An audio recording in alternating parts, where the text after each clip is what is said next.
Well, no fiesta would be complete without the King William Fair, and the fun-filled event returns to the historic neighborhood this Saturday. It's going to be happening from 8 in the morning all the way to 6 p.m. And here to answer all of our questions about the fun event, we've got King William Association Executive Director Lisa Lind. Thank you so much for being here. Thank you for having us. Lisa, so off the bat, we've seen a lot of these fiesta events, unfortunately, had to be canceled due to all the rain that we saw this week. Is there any added pressure maybe to this year's fair? Well, the weather is always a factor. I would say I'm probably checking the forecast multiple times a day. Yeah. And personally, I'm feeling incredibly grateful that right now it's looking okay. But I'd say the overall pressure this year is just getting those numbers out. With the current economy, we know that everybody's dealing with higher costs and everything. Yeah. And so we're hoping that people set aside a little bit of budget to come to the fair on Saturday. And the King William Fair has become a fiesta staple for sure. What would you say makes this event so special year after year? It's such a unique event. It's in a neighborhood. I don't think there's any other fiesta event that happens on residential streets. And so it's an opportunity to experience Texas's first residential historic district, enjoy the historic architecture, and sample the best of San Antonio. And let's talk about this year's parade theme. It's the Great Fiesta Bake-Off. How will we put that idea into action? Yeah, so when we picked that, we were trying to think of something that would really encompass joy. And as someone who's an addict of the original show on TV, we thought that this would do that. And so we're really just celebrating the food culture of San Antonio. We have entrants that are going to be featuring like giant piñatas that are conchas. Yeah.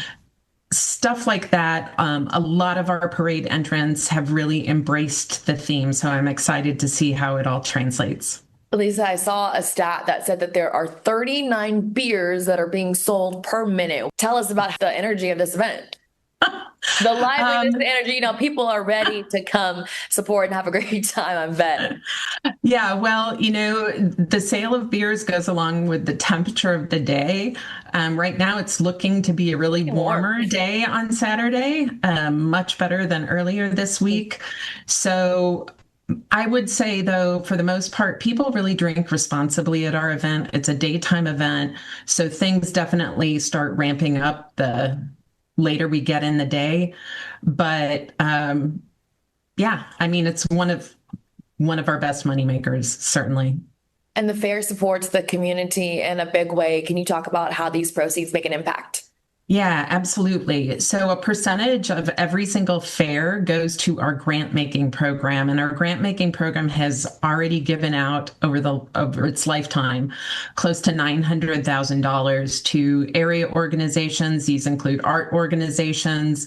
There are 2 local schools that are in the King William neighborhood, Breckenridge and Bonham.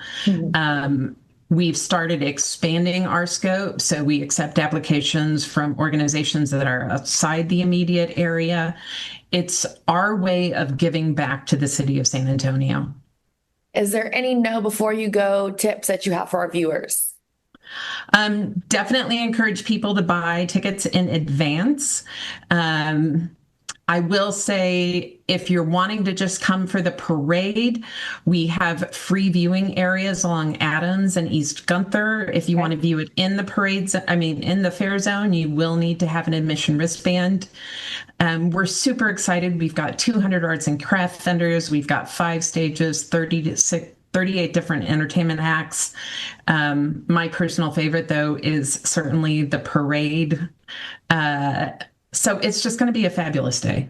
All right, Lisa, well, we can't wait to see how fun this event turns out to be. Thank you so much for telling us about this Saturday's 2026 King William Fair. Thank you. I'm Tatiana San Miguel. Thank you for watching our story. If you'd like to see more like it, be sure to hit that subscribe button. Also, be sure to watch us weekday mornings at 7 and 11 a.m. on KCWX. Bye. See you on the next one.